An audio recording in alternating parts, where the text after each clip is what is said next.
자, 이어서 2부 가보도록 하겠습니다. 도대체 이주 기자가 존경하는 그분은 누구냐? 바로 이분입니다. 모셔보도록 하죠. 이분은 사실 소속을 얘기할 필요가 없을 거예요. 아유, 홍춘욱 박사님 하시겠습니다. 예, 안녕하세요. 안녕하세요. 네, 안녕하세요. 반갑습니다. 그래서 뭐 회사보다 그 본인 브랜드가 훨씬 더 강력하시죠. 그렇죠. 네. 자, 홍춘욱 박사님과 함께 오늘 이야기를. 저도 사실 네. 박사님이 예전에 많이 방송하셨던 걸로 토대로 네. 많이 시장도 많이 보고 그랬었거든요. 아유, 감사합니다. 예, 정말 제가 잘 봤습니다. 그러니까요. 예, 그래서 오늘 많이 기대가 됩니다. 예. 자, 오늘 좀 박사님 오늘 어떤 얘기를 좀 저희한테 해주실 건가요? 예. 예, 뭐 그냥 짧은 시간에 해야 네. 되잖아요. 오늘. 아니 꽤 깁니다. 저희 한 40분 정도 됩니다. 아, 그런가요? 네. 일찍 가셔야 되는 거 아닌가요? 일찍 가야죠. 아주 핵심적인 포인트만 딱 주시고. 예. 끝내고 싶으실 때 좀 힘내시면 됩니다. 예. 네. 일단 뭐 오늘은 1996년하고의 좀 비교, 이런 이야기를 좀 하러 왔습니다. 96년은 그럼 어떤 특성이 있었길래 그 시기를 좀 비교하고 싶으신 거예요? 한번 차트를 띄워주시면 감사할 텐데요. 네. 가장 큰 공통점은 저겁니다. 여기 마우스가 보이는데요. 예. 90년대가 빨간 선, 그리고 2000년대가 파란 선. 지금 2020년대죠. 네.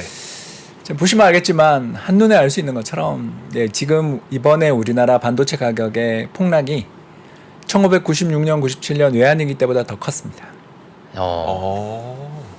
야. 예, 똑같은 상승률이고요. 예. 네. 한국은행 통계니까 뭐 이걸 부인하기는 어렵죠. 그러게요. 네. 이런데 나라가 안 망하고 있다.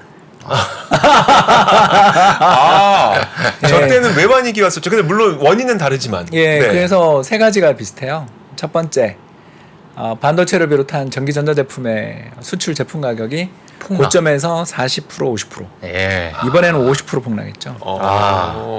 네, 이때 이제 저도 증권사 다니고 있었는데 그때 이제 메릴 린치 지금 없어졌죠. 예. 보아 메릴 린치로 바뀌었는데 아무튼 뱅크 오브 아메리카 메릴 린치로 바뀌긴 했지만 이제 그때 당시 전 세계 반도체 애널리스트 중에 탑이었던 그 턱수염 할아버지가 있었습니다. 네. 예, 그분이 한국 반도체 줄여라 보고서를 낸 다음에 주식시장 뭐 붕괴됐죠. 예. 1996년 이후부터 붕괴가 되기 시작했고 네. 그 붕괴되던 가장 큰 이유는 반도체 가격 폭락. 여기에 이제 두 번째 이슈가 뭐였냐면 네. 주변국들의 환율이 급등한 겁니다. 그러니까 글린 궁피파. 네. 그러니까 주변에 있는 이웃들을 굶겨서 내가 잘 살겠다. 그래서 중국 위엔화 환율이 2배. 예. 그리고 일본 엔 같은 경우도 한 80% 정도 환율이 상승했습니다. 그러니까 두 나라 모두 거의 2배 올랐죠. 그런데 우리나라는 OECD 가입한다고 네. 환율을 1달러에 800원에 고정시켜 놓고 있었죠. 참. 네, 그런 상황에서 이제 세 번째 충격. 예. 네. 그때 이제 연준이 의장이 누구였냐면 앨런 그린스펀이었어요. 네. 네, 그 양반이 1996년 12월에 네. 무슨 이야기를 하냐면 비성적 과열. 기억나세요? 책 제목도 있습니다. 이거. 비성적? 과열. 예, 주식 시장이 지금 비성적인 비성적 과열. 과열 레벨에 있다. 예. 라는 이야기를 하고 그날 하루에 한 5% 빠졌습니다. 이때 이제 제가 모 증권사에서 이코노미스트 생활할 때였는데 네. 그때는 이게 뭐가 중요한지 몰랐어요. 저도 그냥 그래 하고 지나갔죠. 지나갔는데 과열이구나 하고. 예, 그 세 가지가 이제 차례로 맞물린 거죠. 일단 수출 경쟁력이 주변 국가에 비해서 박살났는데 네. 반도체 주력 수출 산업인 반도체가 거의 뭐 제품 가격 한 40%? 네. 여기 마지막으로 이제 미국이 앞으로 금리를 인하해 줄 가능성 없이 미국 달러는 앞으로 계속 강세다. 왜냐하면 자산 시장의 버블을 내가 잡겠다. 연준 의장이 그렇게 얘기한 거잖아요. 예. 자, 그렇게 되니까 이제 미국 달러에 대한 강세 기대가 베팅이 시작됐죠. 예. 이제 그때 이제 우리나라가 한보, 한양, 기아로 이어지는 네. 연쇄적인 부도 사태가 벌어지면서 예. 한국에 돈 빌려줬던 외국 금융기관들이 어. 안 빌려줘. 예. 롤오버라 그러죠. 만기 연장이 안 되면서 그렇죠. 종검사 부도나기 시작하면서 어. 외환위기가 발생한 건데 물론 종검사가 그 모양 그 꼴이 된 거는 분명히 그때 김영삼 정부가 잘못했어요. 그러나 이걸 예상을 못한 거죠. 반도체 가격 폭락, 주변 국가의 환율 급등, 예. 여기에 미국의 단호한 달러 강세 의지, 네. 혹은 금리 인상 의지. 이러니까 자금들이 전부 미국으로 그렇죠. 네. 이렇게 가버린 거죠. 그래서 나라 망했습니다. 근데 지금이 그때랑 아니, 너무 저때- 비슷하죠. 예. 저 때 저희 아버지도 그 좀 상처가 있으셨어요. 저 때. 네, 저희 아버지 그리고 저 이모부도 그때 이제 컴퓨터 개발하신다고 막 사업체 차리셔서 이제 그때 컴퓨터 붐이었으니까 맞습니다. 막그 삼보 컴퓨터부터. 네. 그러니까 사업하신다고 막 그때 친구들하고 같이 사업하시다가 또 좀 이렇게 상처 받으시고 아무튼 진짜 이거는 그때 안 기억 안 나세요? 저는 기억나는데 네. 제가 너무 어려서 그때는 그때 예. 진짜 여러 상처 많았죠. 저희 그리고 집도 저희 아버님 같은 상처받았었고. 경우는 그때 군인이셨습니다. 그래서 영향을 좀 덜 받았어요. 예. 그럴 수 있었겠네요. 그때 당시 공무원은 그렇게 크게 좀 뭐 그렇겠네요. 그때부터 공무원 인기가. 맞아요. 맞아요. 네. 그리고 좀 지나서 와, 또 의대, 맞아요. 의학분업 네, 뭐 이런 네. 것들도 그때 뭐 그렇게 사관학교 있었고요. 들어가기가 정말 힘들고 그 이후로 그랬었죠. 예. 맞아요. 하여튼 그렇습니다. 그때 저는 왜 증권사로 가서 아니 1996년에 갔죠. 예. 어. 아니 그러면 그때 당시엔 정말 나라가 망했고 음. 지금도 지금 비슷한 그 흐름인데 그렇죠. 세 가지 면이 너무 닮았죠. 너무 닮았는데 지금은 어떻게 보십니까, 그러면 박사님? 예. 우리는 안 망하는데 예. 남이 망할까 벌벌 떠는 국면이다. 이제 이게 제일 걱정이죠. 예. 일단 잠깐 차트 한번 볼까요? 예. 그러니까 우리나라 경제에 있어서 이제 아까 미국 GDP 이야기도 했는데 엄청 잘 나올 것 같아요, 그죠? 네. 뭐 지금 발표되고 있겠지만 네. 뭐 어디는 8% 이야기하는 데도 있었어요. 와. 예, 그만큼 미국 경제가 좋아요. 이게 그림에 나와 있습니다. 지금 나왔는데요. 4.9 나왔네요. 아이고 와. 아이고. 컨센서스가 4% 초반이었는데 네. 4.9면 뭐 금리 또 오르겠다 이렇게 걱정되는 거고요. 네. 목요일마다 금리 오르는 게 이제 징크스인데 이게 또 큰일 났네요. 자, 네. 이야기하겠습니다. 예. 이 그림에서 빨간 선이 뭐냐면 실질금리. 그러니까 정책금리 빼기 물가. 예. 이게 이제 오르기만 하면 경제성장률 파란 선이 박살나죠. 여기 네. 또 여기 여기 예. 네네. 여기. 그래서 실질금리가 올라가면 경제성장률이 박살난다고 다 봤어요. 네. 그랬는데 지금 이렇게 오르고 있는데 빨간 선이 지금입니다. 예. 지금 실질금리가 저 화살표를 제가 오렌지색으로 해놨는데 미국 경제 성장률이 이제 저기서 점을 하나 더 찍으면 되겠죠. 위로 예. 치솟는 4.9가 나왔으니까 저기서 치솟습니다. 이게 뭐 의미하죠? 야. 예, 금리 인상에도 경제가 꺾이지 않는다. 네. 뭐죠? 예, 1996년 미국이랑 똑같죠. 그렇지 않습니까? 그때 미국 연준이 금리를 5% 이상 유지하고 있었는데 예. 미국이 그때 신경제 이러면서 뉴 이코노미 하면서 네. 미국만 독주했잖아요. 네. 그러면서 전 세계 돈들이 미국으로 빨려가고 한국에서도 결국 우리가 외국인 한도 확대안만 해도 외국인들 그날만 잠깐 들어오고 다 팔고 그러면서 외환 보이고 고갈되면서 나라가 망했는데 예. 지금이 그때랑 되게 비슷한 거죠. 물론 뭐 우리가 망한다라는 이야기는 좀 이따가 그건 아닌데 네. 예. 아니, 그만큼 세계 경제의 참가자들이 미국을 좋아해요 지금. 어. 미국을 좋아하는 이유가 일단 금리가 높으니까 예. 거기 그냥 채권에 투자를 해도 만기까지 보유하면 되잖아요. 네. 그러니까 그걸 트레이딩 하니까 TLT가 반토막이 났네 그러는 거지. 30년 보유할 사람은 지금 입장에서 미국 채권 사는 게 최고의 투자죠. 네. 그렇지 않습니까? 왜냐하면 우리는 3년에서 4년마다 한 번씩 환율이 한 해 한 300원 튀잖아요. 예. 근데 달러를 사놨는데 예. 금리 5% 받으면서 버티다가 예. 예를 들어서 환율이 3년 뒤든 4년 뒤든 1,500원 또 가면 그렇죠. 그럼. 그럼 200원 버는 거잖아요. 지금 사도. 네. 네. 거기다 이자 네. 3년 동안에 이자 15%. 예. 그렇죠. 예, 이게 미국 달러의 장기채를 안 사면 지금 바보예요. 거기다가 이제 두 번째.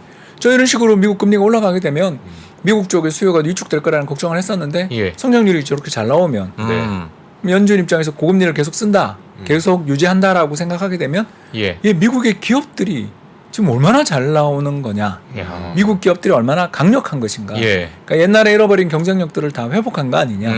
그렇게 되면서 미국 시장이 전 세계 시장에서 차지하는 비중이 지금 한 42, 43 정도 되는데 이게 더 커질 가능성 없나. 야.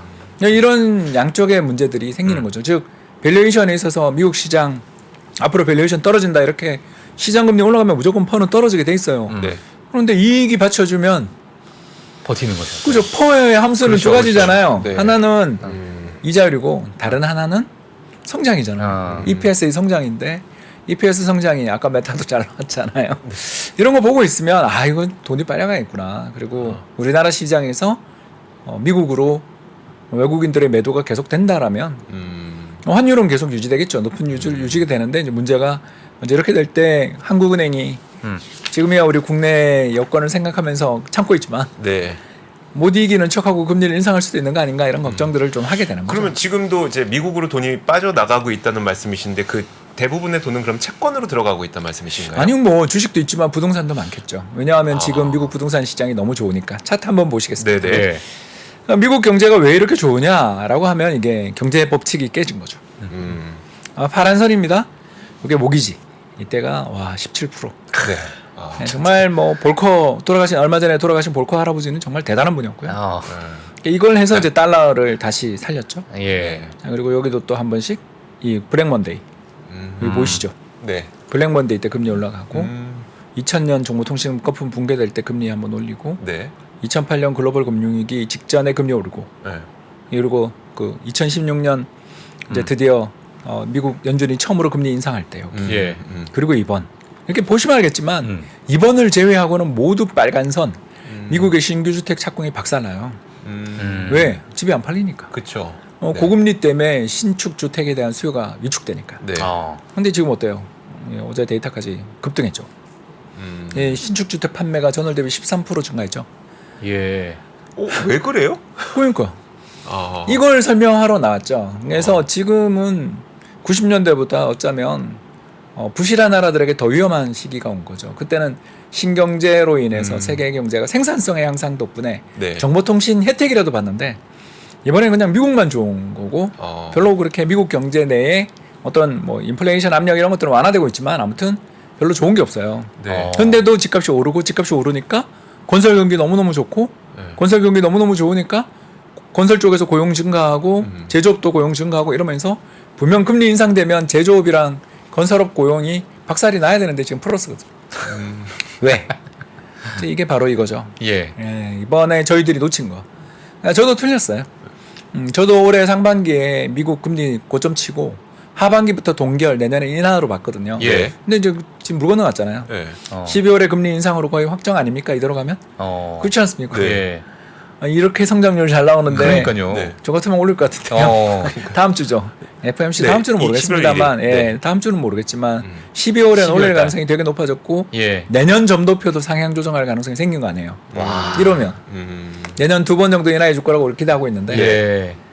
이렇게 되면 이게 굉장히 위험해지는 거죠, 우리 입장에서. 그러니까 우리가 위험한 게 아니고 우리랑 장사하는 회사들, 나라들 중에서 어디가 몇 군데가 문제가 생길 수 있는 그런 상황이 된 거죠. 그게 이제 저는 주식시장에 이걸 반영하는 문제가 꽤 있지 않냐 생각하는 거고요. 야, 그러니까 이제 성장률이 좋다는 게 참 아이러니하게도 다른 어떤 연결고리를 약하게 할 수 있는데 지금 박사님께서 그러면 뭐 모르겠습니다. 지금 제가 이 질문 드려도 될지 모르겠지만, 예, 이 리스크가 약한 연결고리가 하나가 터질 것 같은데 네.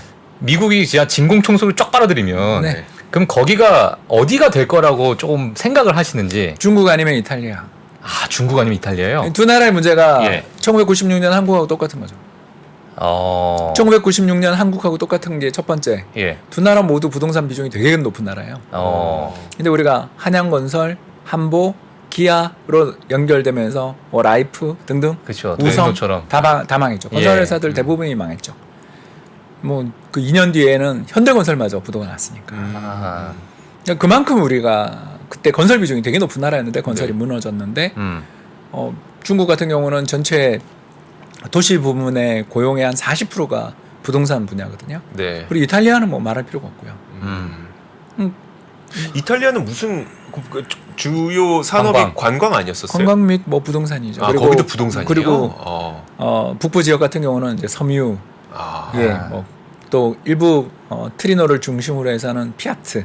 지금은 이름이 바뀌어서 그 스텔란테스가 됐지만, 근데 뭐 좋은 나라죠. G7인데 이제 그 나라에 이런 나라들의 첫 번째 문제는 부동산 비중이 크다는 거. 고금리의 이제 부동산이. 우리도 지금 힘들게 살리고는 있지만 네. 이대로 금리 올라가면 우리도 부동산 어떻게 될지 모른다라는 공포가 있잖아요. 예. 근데 부동산 비중이 되게 높은 나라들. 여기 두 번째가 두 나라 모두 고정환율이죠. 그렇죠. 중국이 네. 요새 계속 1달러에 7.3에서 받고 있죠. 네. 뭐 이탈리아는 유로화에 고정돼 있고. 그렇죠, 그렇죠. 세 번째, 우리나라 그때 외채 안에서 망했죠. 그러면 지금 이 두 나라는 금리 올라갈 때 가장 위험한 나라가 어디죠? 정부 부채가 많은 나라. 네.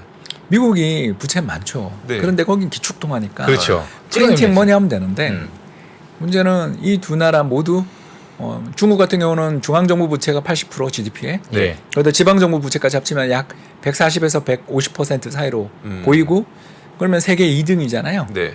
일본이 230%. 일본, 네. 그리고 세계 3등이 이탈리아 140%, 130%. 야. 자, 그러니까 조달금리 상승하는 순간 문제가 생기는 나라들이잖아요. 예. 그리고 부동산 비중도 크고. 그래서 이제 우리는 금리 안 올리고 어떻게 버텨보려다가 왜냐하면 금리를 올리고 환율을 조정했으면 외환위기 안 나지만 큰 불황이 왔겠죠. 네네. 근데 그 대선 앞두고 못하는 선택이죠. 사실 그렇잖아요. 그때가 대선이었습니다. 이런 문제들 때문에 지금 돌아서서 그때 그러지 그랬어 라고 이야기하지만 사실 우리가 타임머신 타고 1996년 돌아가서 김영삼 정부의 그 경제 스텝들을 설득할 수 있었을까요? 우리 1년 뒤에 망한다 그러면 네. 이상한 사람 아니야? 그럴 거 아니에요. 정말 몰랐거든요. 예. 7월 정도까지 돼서야 큰일 났다 생각했지. 어. 태국이 망하면서부터 좀 큰일 났다 생각을 했지. 예. 그 이전엔 몰랐어요. 어. 이런 점들을 우리가 생각을 해본다라면 일단 지금 중국과 이탈리아, 그러니까 유럽이 요새 그리고 또 독일이 왜 안 좋은지는 다 이유를 아실 거고요. 예. 제일 큰 차주니까. 아. 예, 또 그리고 또 독일의 회사들이 중국에서 작년에 팔았던 차가 한 800만 대 팔았어요. 그렇게 많이 팔렸어요. 왜냐하면 이제 그 폭스바겐. 네. 상하이 폭스바겐부터 네. 시작해서 일단 뭐 중국 가보시면 아우디 그렇게 많이 돌아다니는 그건 데가 그래요. 없다라는 네. 걸 알게 되잖아요. 네. 벤틀리에 먼지가 쌓여 있어요. 중국 세차를 안 해 벤틀리에. 네, 왜 그런지 모릅니다. 아무튼 뭐 폭스바겐을 비롯한 그 중국에서 독일 3사가 600만에서 800만 대를 파는데 네. 이제 유럽이 요새 전기차 관련해서 특히 MG 때문인데요. 예. 영국 차인데 중국이 인수했잖아요. 네. 아. 볼보도 그렇고요. 그렇죠, 그렇죠. 예, 상하이 차랑 뭐 지리차인가요? 그렇죠. 어, 아무튼 네. 거기서 지리자동차. 인수한 차를 통해서 중국산 자동차들이 전기차들이 지금 유럽 시장에 물밀듯이 들어가고 있거든요. 어. 그거에 대해서 유럽이 전기차 관련돼서 지금 IRA 똑같은 걸 하고 있어요. 네. 중국 차에 대해서 생션 아니 뭐죠? 제재 네, 조치를 조치를 해요. 하자. 네.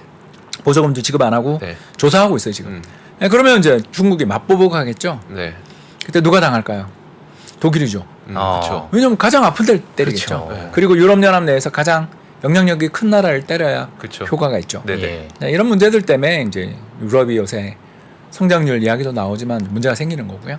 아무튼 제가 뭐 두 나라가 망한다 이런 이야기가 아니라 전 세계 10대 경제 강국 안에 들어가는 이 두 나라에게 타격을 줄 수 있는 요인이니까 네. 옛날 연준 같으면 한미 통화 사업도 해주고 다른 나라들과 통화 사업을 해주고 있었던 옛날 연준 버냉키는 네. 여기서 딴 나라도 신경을 좀 써줬겠죠. 근데 지금 파월은 임기 2년 남았고 어차피 트럼프 다음 당선되면 자기 그만둘 사람이잖아요.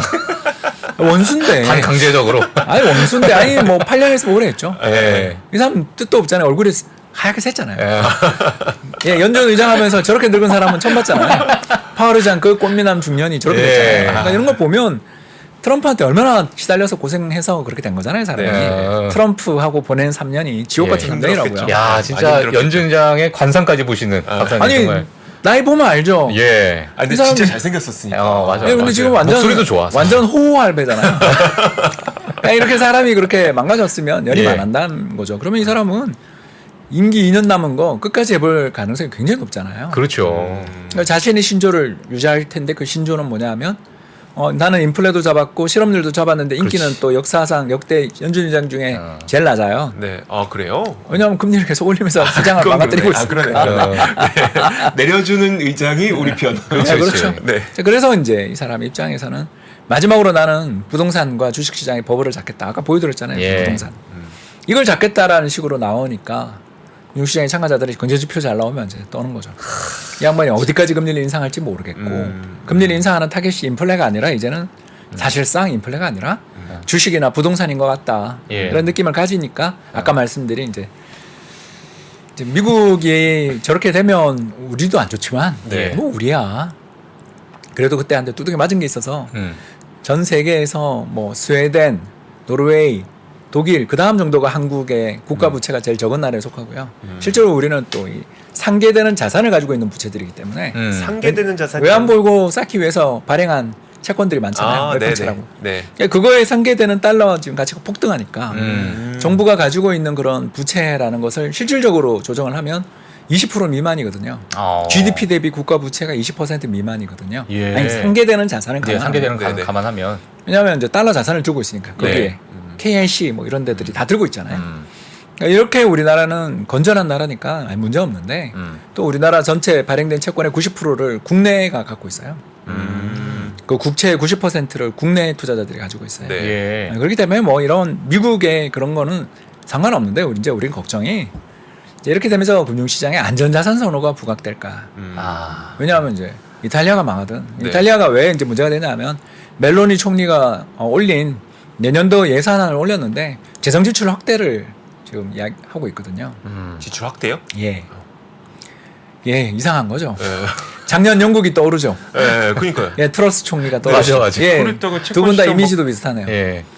그러면 이제 이해가 되세요? 제가 뭔 말하는지 아시겠죠? 어. 그러니까 딴 나라들 다 지금 미국 따라 긴축해야 되고 금리도 인상을 해야 될까 말아야 될까 고민하고 있는데 갑자기 여기서 나는 국가 부채 세계 3위인 국가가 나는 재정 지출 확대할래. 약간 그 튀르키예가 그 저기 뭐야 그 네, 경기가 금리를 안 인상해서 좋으니 금리를 그- 인상해서 인플레가 발생했어요. 금리를 나는 내려야겠어. 화법이죠. 그런 왜 느낌이네. 그런 나라가 됐냐는 아. 뭐 우리 다 아는 것처럼 이탈리아라는 나라 자체가 네. 같은 국민들끼리 원수가 됐어요. 예. 그러면서 또 소선거구제로 바뀌었어요. 옛날엔 비례대표를 굉장히 많이 했는데 그게 또 부패로 연결됐죠. 네. 마니에 플라테라는 걸 한번 검색해 보시면 어. 예전에 그런 일이 있었고요.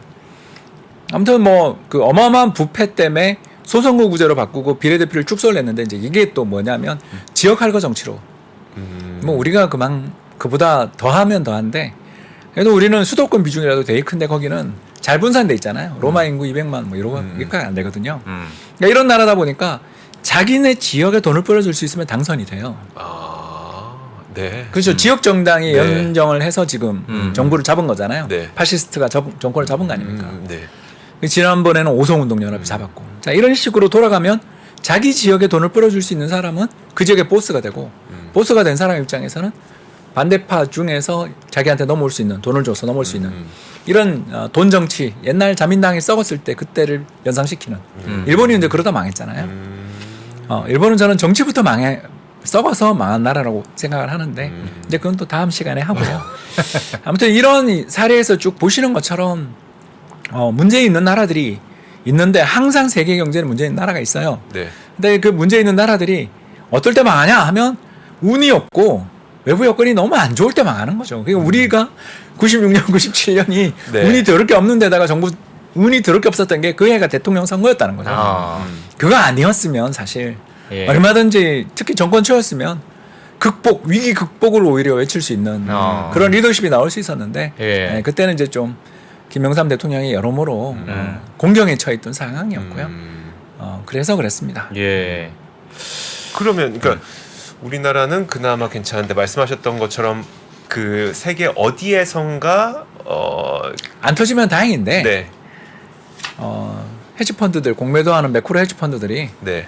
어디를 지금 노리고 있을까? 그러니까 생각해 보면 2015년 잡아먹으라 그랬다 못 잡아먹으면서 큰 피해를 봤던 네. 그때 칼 베스라는 헤지펀드 매니저 생각나시는 분들이 있을 겁니다. 예. 저는 잘 모르겠어요. 예, 뭐 굉장한 네네. 사건이었습니다. 예. 그래서 뭐 장문에 중국이 망할 수밖에 없다는 300페이지 정도에 달하는 보고서를 내고 네. 공매도를 했죠. 어. 홍콩 증시를 공매도했습니다. 그리고 위에나에 대해서 쇼 포지션을 취하고요. 네. 그러다가 이제 망했죠, 우리가. 아, 왜 그런지는 2015년 차트 보시면 알고요. 네네. 아무튼 중국은 만만치 않은 상대라서 유럽이 좀 걱정인 거고요. 이제 유럽의 여러 가지 에너지난이나 이런 것들이 나올 때 정말 여기에 대해서 만약에 유로 매도 공세에 앤드 이탈리아 밀라노 50 지수에 대해서 뭐 공매도 예를 들어서 풋옵션 네. 뭐 이런 것들이 종종 만약에 나온다면 네. 위험해질 수 있는 건데 그건 아직은 안 보이니까 많이 빠지긴 했어요. 많이 네. 빠지긴 했는데 아직은 안 보이니까 모르는 거죠. 근데 다만 제가 걱정하는 거죠. 이건 그래서 지금 시장은 대단히 매력적인 레벨, 주가 레벨은 매력적인 레벨인데다가 반대 매매로 인한 청산이 벌어질 때 주식 안 사고 언제 사나? 저는 그런 생각을 합니다. 예. 다만 이제 왜 빠졌나는 이유를 알고 와야 되니까. 이유를 좀 다른 데서 찾는 것 같아서 아. 오늘 이야기한 아 거죠. 그래요. 예. 이제 대충 하고 보내주세요. 지금 지금 듣다 보니까 지금 네. 네. 이제 시작인데 죄송합니다. 농담이고. 그러면은 이제 금리가 만약에요. 이 정도 수준에서 계속 유지가 된다고 하더라도 생각하시는 그런 문제는 터질 수 있다고 보세요? 아니면 그건 운에 달린 거라. 근데 확률이 한 20-30%는 되는 거 아니냐. 그렇게 생각합니다. 예. 서울님 죄송한데 제가 작년 이맘에 때 여기 와서 부동산 사자 그랬던 사람이에요. 그래요? 가볍다가 아니라 시장이 가벼운 거죠. 예. 저는 가격이 싸면 좋아합니다. 2021년 그리고 22년 초에는 우리 정영진 씨하고 하면서 금리 네. 올라가면 부동산 다 팔아야 된다고 외쳤고요. 6개월 만에 시장 뷰가 왜 바뀌냐라고 묻는 분이 많이 계신데 저는 기조 따윈 없어요. 환경이 바뀌면 전망은 달라지는 거예요. 그렇죠. 그렇죠. 당연히 유연하게 하지 않으면 30년째 이코노미스트 생활 못 하고 있고 지금 투자 자문사 차려서 사업도 못 하죠. 그렇죠. 저도 사실 여기 왜 나왔겠어요. 저희 투자 자문사에 어떻게든 돈 좀 받아보려고 나온 건데 받아보고 싶은 사람 입장에서 남들이 원하는 말을 해주면 좋죠. 이거 간다. 근데 저는 그렇게 못해요. 왜? 제가 국민연금 다니면서 운용할 때나 또는 KB국민은행 딜링룸에서 외환 관련해서 트레이더들한테 FX 트레이더들한테 조언할 때 이게 무조건 맞아요라고 말하면 무조건 저는 안 되더라고요. 네네. 왜? 시장이라는 게 그렇게 쉽지 않아요. 왜냐면 얼마나 복잡한 요인들이 많기 때문에 시나리오를 몇 개 짜놓고 초기 이쪽이다. 그러면 이쪽으로 가는 거지. 그럼 이건 무조건 될 수밖에 없다라고 이야기하는 거는 저는 제 입장에서는 이코노미스트가 아니라 그건 사기꾼이다. 그렇죠. 요즘에는 어떤 시나리오들을 좀 짜고 아까 계시나요? 이야기했던 워스트 시나리오는 이탈리아나 중국 중에 어디 하나가 문제 생기는 거죠. 뭐 이제 문제 생긴다라는 건 뭐 별게 아니라 오늘도 이제 컨트리 가든 문제가 중국에서 디폴트 나온 거 유럽에서는 최근 유럽 증시 안 좋은 게 보여주는 것처럼 위험이 좀 높아지고 있는데 미국이 나 이제 금리 그만 올릴게 이 정도로 타협해주면 지금 제가 이야기했던 걱정은 다 사라질 수도 있는 거잖아요. 다만 안 보이니까. 그렇죠. 아직은 미국 GDP도 엄청 잘 나오는 게 보였기 때문에 그런 GDP들의 성장률들이 잘 나오고 미국 고용지표가 너무 좋으니까 미연준 입장에서는 옥리를 뿌릴 수밖에 없는 여건이다. 그리고 그때 96년이 좀 떠오르는 형국이니까 지금 시장은 어떻게 보면 왜 빠졌는지는 좀 알고 대응하자. 이거 우리 뭐 잘못이 있었겠죠. 레버리지가 너무 심했던 거. 또는 뭐 영풍 제지 사건 이런 것들이 있지만 사실은 그보다는 우리 내부의 문제도 굉장히 심각하지만 이건 근데 IMF 때와는 좀 다른 우리가 뭐 연쇄도산이 나는 것도 아니고 기업 실적이 박살나는 것도 아니잖아요. 뭐 삼성전자를 필두로 해서 일단 턴어라운드 하는데도 보인단 말입니다.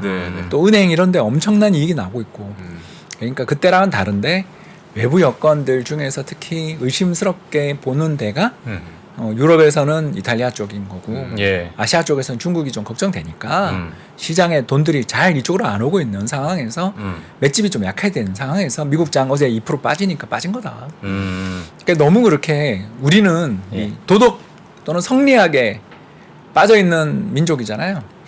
그래서 무슨 문제가 생기면 자꾸 자기한테 찾아요. 수신제가 치국 평천을 같은 말도 안 되는 도구 소리들 하면서 그런 게 어디 있어요. 우리가 분명히 문제가 있지만 그런 문제 없는 나라가 세상에 어디 있어요. 이번에 이스라엘 보면 알잖아요. 그건 총리라는 게 그런 쓰레기가 지금 총리하고 있잖아요. 그렇죠.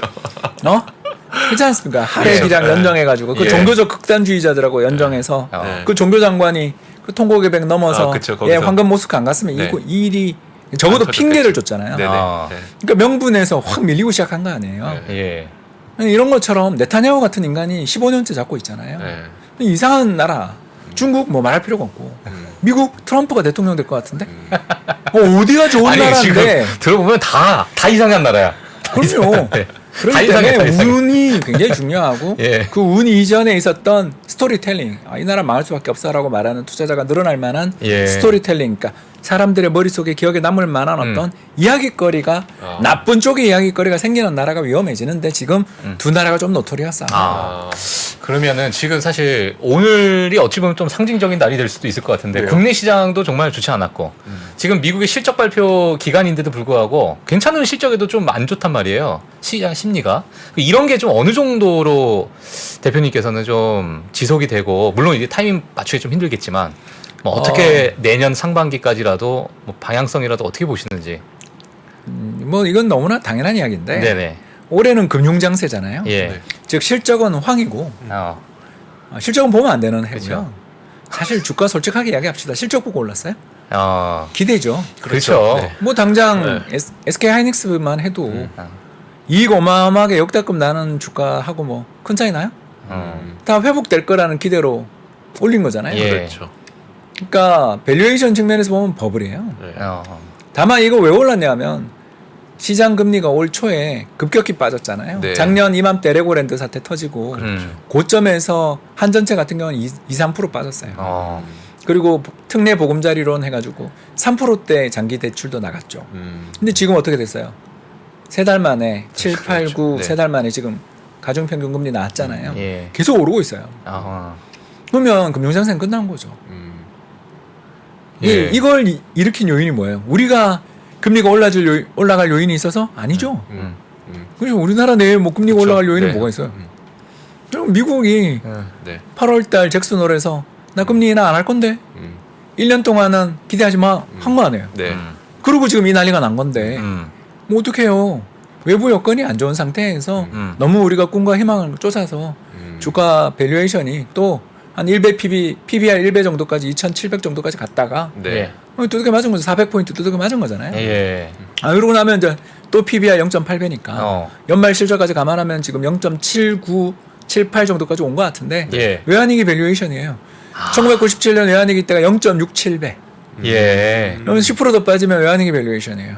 사야죠. 다만 예. 지금이 바닥이다 이런 소리 하는 사람하고는 대화하기 싫은 거죠. 왜냐하면 아니 이탈리아랑 네. 중국 걱정하는 사람이 그렇게 많아서 네. 아시아에서 돈 빼고 유럽에서 돈 빼서 미국 달러 강한 건데 이게 바닥이다 아니다는 모르죠. 그러면 그렇죠. 분할 매수지 뭘 특별한 게 있나요? 예. 또 사더라도 내수주는 건드리면 안 되고 죄송합니다. 네. 내수주보다는 수출주 환율이 이 고환율이 더 유지될 것 같으니까 예. 아니 그러면 뭐 우리나라 기업들이 바보 멍텅구리는 아니니까 네. 이 환율에서도 이익 못 따는 회사는 망해야지. 야, 그렇지 않아요? 진짜. 야, 아니 이거- 그런 회사를 사면 안 되는 맞아, 거죠. 맞아요. 1,300원, 1,400원 예. 레벨에서도 이익이 안 난다. 예. 그럼 죄송한데 그건 회사가 아니지. 야. 그런 걸 왜 투자해요? 맞아, 그게 무슨 회사야. 아니 환율이 400원, 300원 올랐는데 그렇죠. 예. 그렇죠. 삼성전자가 환율 100원 오르면 8조 영업이익 는다 네. 그러잖아요. 네. 그러니까 지금도 적자인 거지 사실은. 아. 그러나 이 정도 환율에서 1년째 유지되고 있으면 사업 전략을 더 공격적으로 하고 더 쥐어짜서 밀고 나가야지. 아. 미국 경기는 좋으니까. 네. 예. 그렇잖아요. 그렇죠. 거기다가 미국이 알아서 중국 때려잡아서 어. 중국의 반도체 굴기고 나발이고 다 끝났는데 아무래 우주도 올라갈 것이고 한국에. 그러면 아니 또 TSMC를 예. 여러분 같으면 여러분이 AP 주문을 할 때 네. TSMC에게 100% 준다 그러면 돌았냐 그러지 않겠어요? 그렇죠. 그렇죠. 만에 하나 100만 분의 1이라도 중국이 미사일 쏘면 어떡할 건데? 그러니까요. TSMC 공장이 한 방만 떨어지면 어떡할 건데? 그러니까요. 세계 모든 반도체가 스탑되고 스마트폰 생산 중단될 거 아니에요? 그렇죠. 예. 그러면 보험을 깔아야지. 네. 그럼 삼성전자 파운드리 말고 있어요? 없죠. 없잖아요. 예. 그러니까 그만큼 우리가 운이 엄청나게 오는 국면인데 금리 앞에서는 답이 없는 거죠. 그러니까 장기 전망은 되게 좋은데 봐요. 구군이 돌아왔잖아요 지금. 환율 엄청나게 높지. 네. 예. 응? 미국이 알아서 자라난 새싹 중국을 잡초갔지만 그래도 밟았지. 저는 못 틀린 거 있어요. 그러다가 우리 최대의 수출 지역인 미국 경기 좋지. 예. 제발 지금 대박 운이 오는데 어. 주변국들이 안 도와주고 아. N 약세, 뭐 유엔화 약세. 거기다가 미국이 임기 2년 남은 파월 의장님이 삐진 것 같고 네. 예. 여기다가 반도체 가격도 바닥은 친 것 같은데 네. 뭔가 시원하게 올려줄 만한 대체 수요 이런 게 나와야 되는데 안 그렇죠. 보이잖아요. 어. 뭐 우리가 아이폰 나올 때마다 혁신이 없다 그랬지만 이번엔 정말 없는 것 같단 말이에요. 어. 그러니 원래 이제 짝수가 질리긴 해요. 야, 네. 예, 아이폰 그것도 아직은. 아이폰 4가 예. 정말 대박이었고 아, 그렇죠. 그다음에 6 네. 플러스 나올 때 네. 잡았잖아요. 맞아요, 맞아요. 예. 물론 카피를 했지. 삼성전자를 카피했지. 아. 갤럭시 노트를 뺏겼지 뭘. 아. 절대 안 낸다 그랬는데 냈잖아요. 그런 거 보면 둘이 짝수일 때 좋으니까 예. 내년에 이제 좋은 게 나오면 희망은 있죠. 근데 그 전에 이걸 걱정하는 사람들이 있어서니 저는 사고 있지만 지금도 사고 있지만 리밸런싱 타이밍이지만 네. 한 방에 모두 몰아사지 말고 지금부터 그냥 한 3달 나눠 산다고 생각하면 아, 또 저점 진짜. 나오지 않겠냐. 예. 그러다 운이 나쁘면 빠져봐야 5% 10%인데 예. 아니 그건 주식시장에 투자하면서 5% 10%도 못 견디면 그런 사람은 주식하면 안 되는 거고요. 네, 네. 야, 이거 진짜 이러다가 소주 한 잔 시키겠어요. 이제 보내주세요. 네, 그러니까 먼저 가야죠. 아, 참. 아이고. 다음에 또 불러주세요. 예. 좋습니다. 와. 아 가시기 전에 뭐 아니요, 저는 다 들었고 그냥 좀 느낌이 원래 옛날에도 시원하셨는데 최근에 더 시원해지신 것 같아요. 아, 사업하면 이렇게 돼요. 그래요? 힘들어가지고 장 너무 안 좋아. 그러니까. 이럴 때 프리즘 관심 가져주십시오. 아, 예, 네, 자, 정말. 저희 예, 많은 관심. 프리즘 투자자문 프리즘. 홍춘욱 대표. 아니 근데 프리즘이라는 이 뭐예요? 좋아요. 예, 파이낸셜 프리. 아, 금융의 자유를 얻는 자산운용 전략. 예. 국민연금 따라 투자. 아. 제가 국민연금 있을 때 했던 거 네. 모방 투자하고 있습니다. 예. 국민연금이 제일 잘하니까. 자, 알겠습니다. 알겠습니다. 자, 우리 구독자분들도 조심해서 들어가세요라는 인사를 좀 해주시고 진짜. 계십니다. 자, 오늘 보내드리도록 하죠. 예. 프리즘 투자자문 홍춘욱 대표님이었고요. 여러분들께서도 이것도 많이 이용 부탁드리도록 예. 하겠습니다. 고맙습니다. 감사합니다. 네, 고맙습니다.